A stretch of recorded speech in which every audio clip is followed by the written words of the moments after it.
जिस मिनिस्ट्री को आप लीड करते हैं उसका बहुत बड़ा रोल है, टेक्सटाइल्स। मुझे लगता है कि एग्रीकल्चर के बाद से सबसे ज्यादा रोजगार देने वाला है। जो इंडिया का जो जीडीपी कंट्रीब्यूशन है वो भी जो 2.25% से ज्यादा है इस सेक्टर का।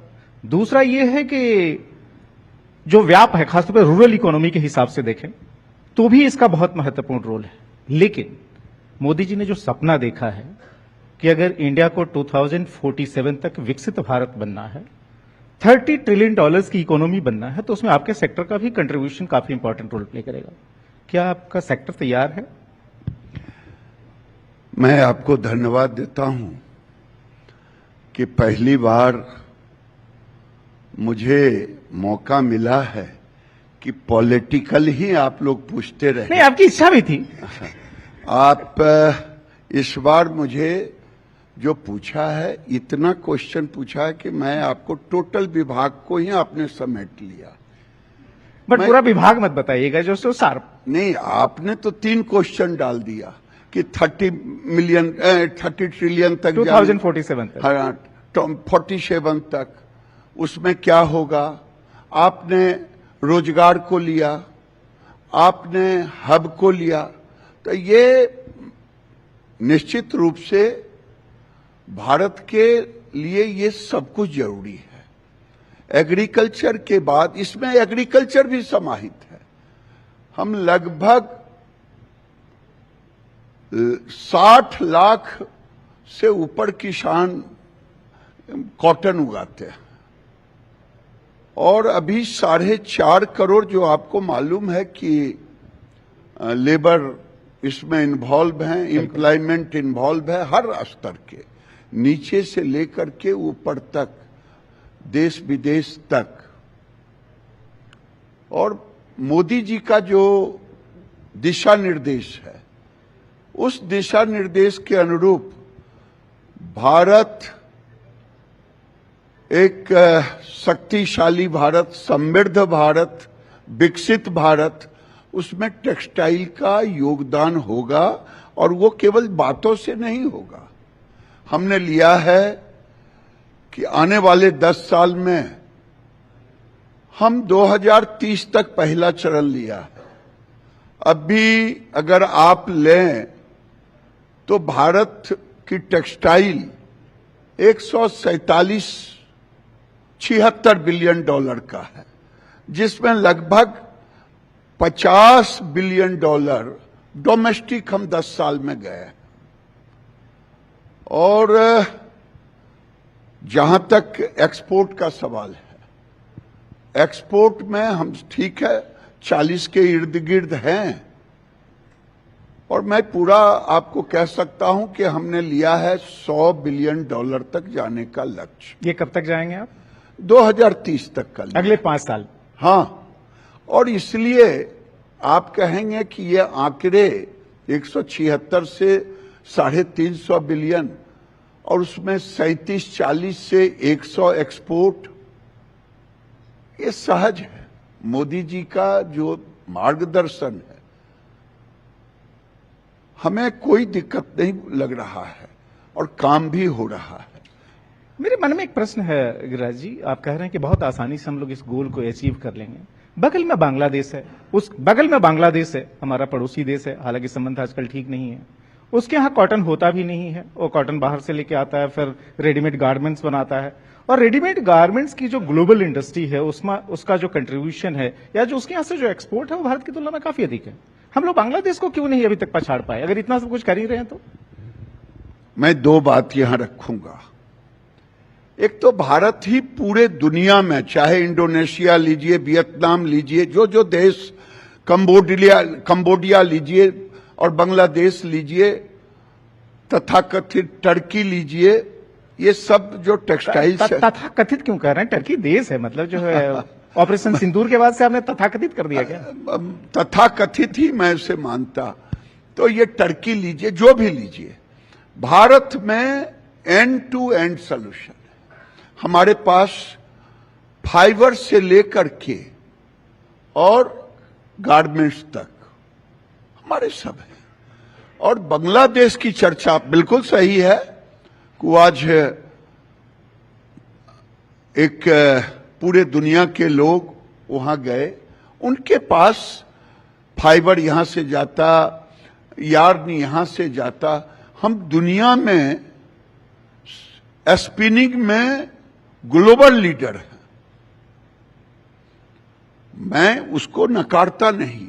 तो पूछिए कि आप ग्लोबल लीडर हैं लेकिन आप बांग्लादेश से बीट नहीं कर रहे हैं। देखिए, हमारे सामने एक चुनौती है, यहां हमारे सारे लोग बैठे हैं।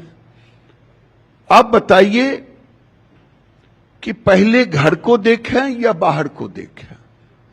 भारत के अंदर ये लगभग, हम कभी कभी ऑस्ट्रेलिया जा रहे थे, जाने वाले थे, तो मैंने कहा मैं वहां जाऊंगा, अगर पूछेगा तो मैं कहूंगा प्रतिवर्ष तो एक ऑस्ट्रेलिया हम नया पैदा करते। ये सच्चाई है। भारत का पॉपुलेशन जिस कदर से बढ़ता है तो हमें उनको भी कपड़ा देना चाहिए।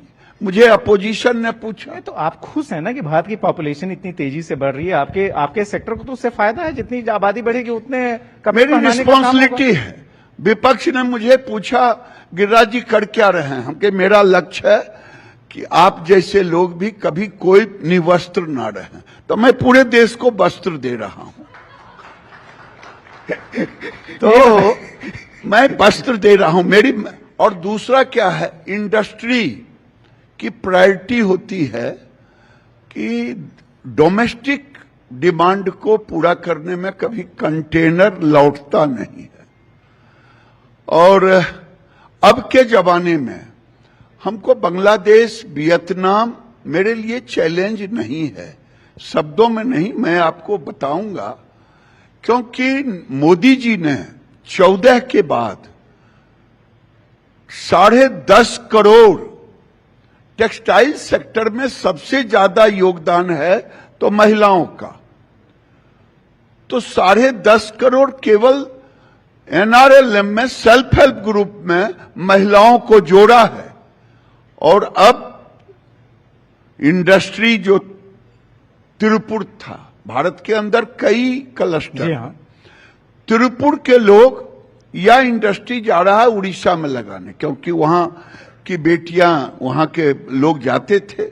बिहार, झारखंड, यूपी, बंगाल, आसाम, तो हमारे पास लेबर फोर्स की कोई दिक्कत नहीं है, दूसरे को ये अपॉर्चुनिटी नहीं है।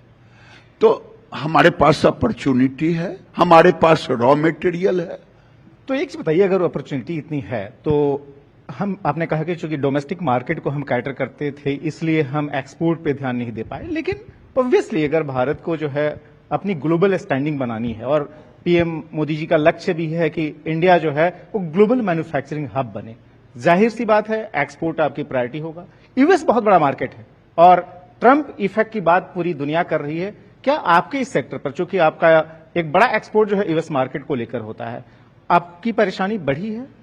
नहीं, हमें सच पूछिए, ट्रंप ने टैरिफ लगाए, जो कुछ भी किया सबके सामने में है, लगाए, वापस लिए, जो भी किए अच्छा किए अपने देश के लिए, जो भी किए, मुझे उस पर कोई कुछ नहीं बोलूं। लेकिन $100 बिलियन का लगभग उनका इंपोर्ट का टेक्सटाइल का मार्केट है। हम $10 बिलियन पर अभी तक हैं।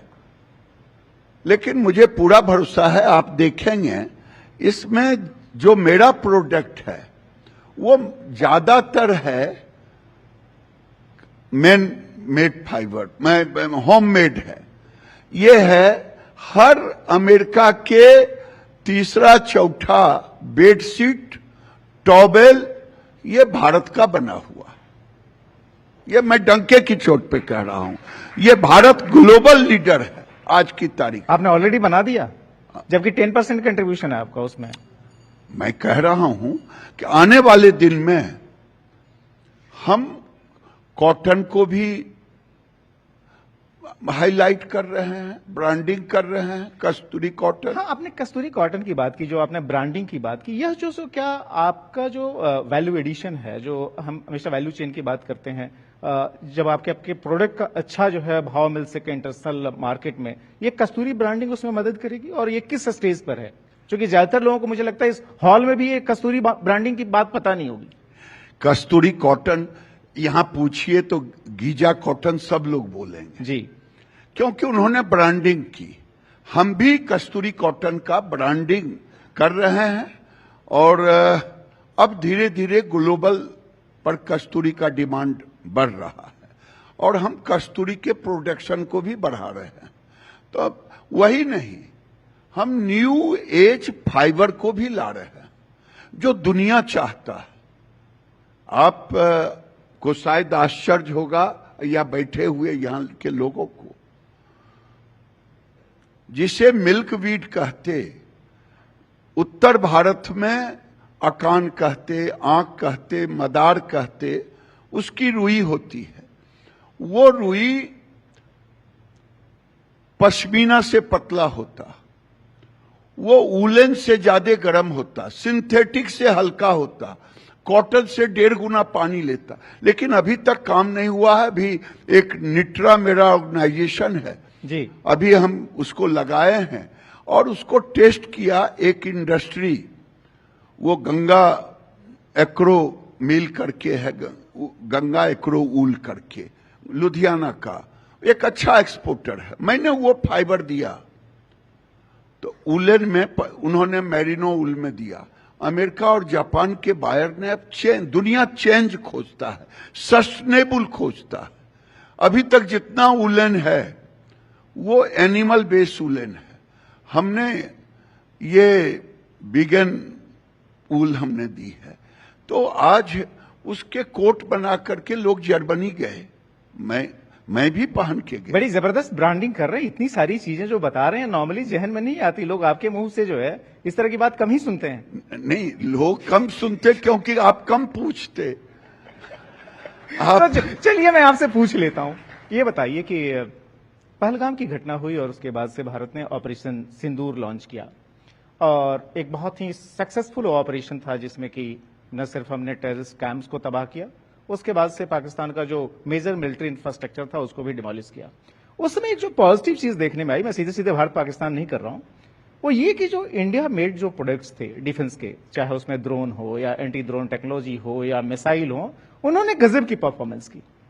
आपके सेक्टर से लिंक करता हूं, चूंकि न सिर्फ जो फाइटर एयरक्राफ्ट में जो पायलट जो विशेष सूट पहनते हैं, यहां तक कि जो जवान जो अलग अलग टेरेन में जो चीजें पहनते हैं जिसको हम टेक्निकल टेक्सटाइल्स कहते हैं, आप लोगों ने एक मिशन भी उसके लिए लॉन्च किया कि आप जो है धरती से लेकर आकाश तक जो भी तमाम तरह की एक्सपर्ट नीड्स हैं टेक्सटाइल्स में उसको पूरी कर सकें। उसमें कुछ गाड़ी आगे बढ़ी या अभी तक इंपोर्ट पर ही हमारी डिपेंडेंसी रहेगी? देखिए, आपने बहुत अच्छा प्रश्न किया। ये मोदी जी का सरकार है। मोदी जी कोई ऐसा सेक्टर छोड़ा नहीं। टेक्निकल टेक्सटाइल 2014 के पहले हमारे देश में उस पर काम नहीं हो पाया। मैं किसी को दोष नहीं देता क्यों नहीं हो पाया, उस पर चर्चा नहीं करूंगा, लेकिन नहीं हुआ। टेक्निकल टेक्सटाइल स्पेस से लेकर के खेत तक 12 वर्टिकल हैं। अभी हम लोग टेक्निकल टेक्सटाइल ड्रोन में भी लगता, प्लेन में भी लगता, एरोस्पेस में भी लगता। अब उसमें कार्बन फाइबर, उस पर भी काम हो रहा है।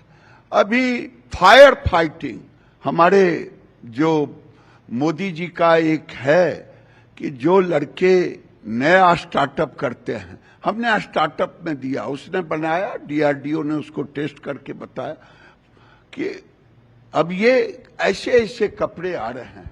मेडिकेयर, ये टेक्निकल टेक्सटाइल में, मेडिकल सेक्टर में, एग्रीकल्चर सेक्टर में, मोबाइल सेक्टर में 12 सेक्टर हैं।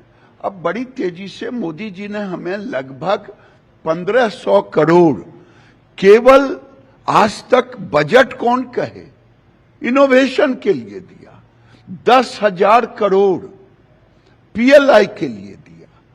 और पीएलआई में आपको जान के भी अच्छा लगेगा, लगभग 30,000 करोड़ उसमें इन्वेस्ट हुआ। ये जो डायपर और सैनिटरी नैपकिन है, ये हम इंपोर्ट करते थे, लेकिन आज की तारीख में दुनिया के कई देश बड़ी बड़ी कंपनियां पीएनजी से लेकर के और भी कई कंपनियां भारत में बना रहे हैं और हम उस पर पीएलआई दे रहे हैं। ये पिछले साल से हमने शुरू की। एक और डेवलपमेंट जो इधर हुई है, जब ये सब पहलगाम के बाद जो सारा टेंशन चल रहा था, उसी दौरान इंडिया ने यूके के साथ जो है फ्री ट्रेड एग्रीमेंट जो एफटीए है वो कर लिया। उसका क्या पॉजिटिव इम्पैक्ट जो है आपकी मिनिस्ट्री या आपके सेक्टर पर पड़ता हुआ दिखाई दे रहा है? क्या हमारा यूके को जो एक्सपोर्ट जो है वो बढ़ जाएगा?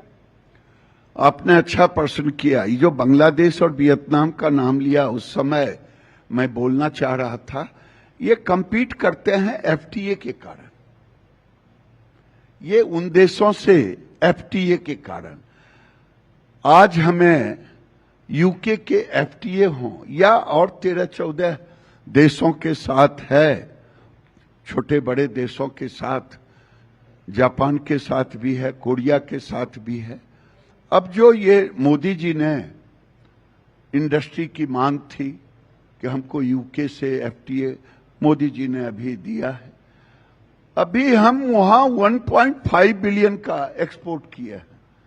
मैं आज कह रहा हूं कि आने वाले दिन में हम 5 बिलियन से अधिक जाएंगे और ये $5 बिलियन अभी 1.5 से $5 बिलियन पर हम एकाएक पिकअप करेंगे, क्योंकि एफटीए होने से 12% सीधा रेट गिर जाएगा। टेक्निकल टेक्सटाइल की बात आपने पीछे की। जी बिल्कुल। यहां नाम भी नहीं था। अब भी हम 24,000 करोड़ का एक्सपोर्ट किया है। पहले एक्सपोर्ट कौन कहे, इंपोर्ट करते थे, तो ये अब एक्सपोर्ट हो रहा। गिरिराज जी, इतनी बड़ी बड़ी बातें आप कर रहे हैं और नहीं, कहा बड़ी भी बड़ी रहे हैं नहीं कि कर नहीं अचीवमेंट भी हो गई। Authentic कर रहा हूं। नहीं ऑथेंटिक है। आप ऐसा पूछेंगे तो लोग कहेगा मैं झूठ अप्रिशिएट बोल करता रहा हूं, हूं। लेकिन जो सो आपने जैसे कि पीएलआई स्कीम का जिक्र किया, आपने जो है सो पीएम मित्रा योजना, जिसके तहत जो सो देश के अलग अलग हिस्सों में जो बड़े बड़े आप क्लस्टर बना रहे हैं, लेकिन आप जिस बिहार से आते हैं वहां के लोगों का और खासतौर पर अपोजिशन का कहना है कि बिहार के लिए तो आपने कुछ किया नहीं है। वहां पर जो है आप वैसे तो ममता बनर्जी को इतनी गालियां देते हैं दिन रात, लेकिन आप जो है हैंडलूम का जो स्पेशल जो इंस्टीट्यूट बनाने गए तो आप बंगाल में बनाने गए, आपने बिहार में कुछ नहीं दिया और विधानसभा चुनाव होने जा रहे हैं, सवाल उठेंगे आप पर? देखिए, मैं अगर बंगाल के लोग सुन रहे होंगे तो नादिया जिले में 100 करोड़ से ऊपर लगा करके हमने इंस्टीट्यूट दिया है। ये आरोप न लगाएं, नरेंद्र मोदी जी किसी से भेदभाव नहीं करते।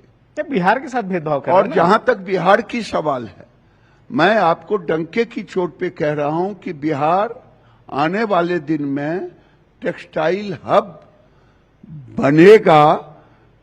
2 जिले तो लगभग टेक्सटाइल चल चुके हैं, वो है पश्चिम चंपारण, वो है मुजफ्फरपुर।